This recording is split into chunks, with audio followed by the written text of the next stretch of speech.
Do you guys remember that short I did the other day about Tau and whatnot? Well, today's list review comes from one of you that guessed correctly the amount of battle points that I got with those 30 Seeker missiles. It was in fact 65 out of 100, and this list review is for Guish 020, and it is an experimental prototype cadre Tau list. Now, if you don't know what that means, this detachment for Tau essentially gives all guns an extra 6 inches of range. Now, this detachment heavily benefits crisis suits. There's a fair amount of stratagems in this detachment, like blown up or minus on the wound, so that really incentivizes you to take crisis suits. So let's take a quick look at this list and see how it runs. Here is the entire list, but you can see there's a lot of infantry in this list. There's 20 Pathfinders, alongside 2 units of infantry, breaches, and a strike team. This means that you get a lot of board control out of this army, but there's not a lot of kill power here. There's only 2 units of crisis suits. If you're really trying to min-max this style of list, I would recommend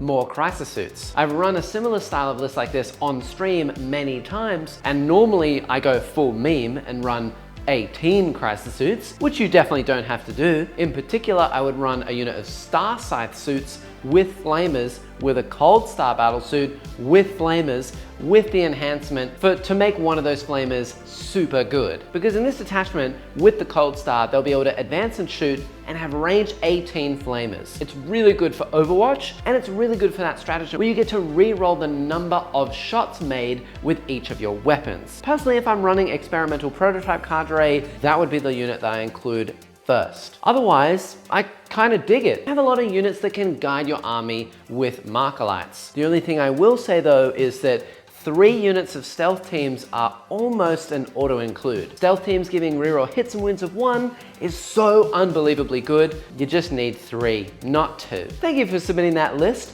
and also winning that guess the other day. Make sure that you leave your list as a comment because I might just pick you for next week, and also make sure you go check out our Patreon if you want to get your list reviewed. You can find it on Patreon and our Discord. Just sub a list in there, you get a list review. Easy peasy.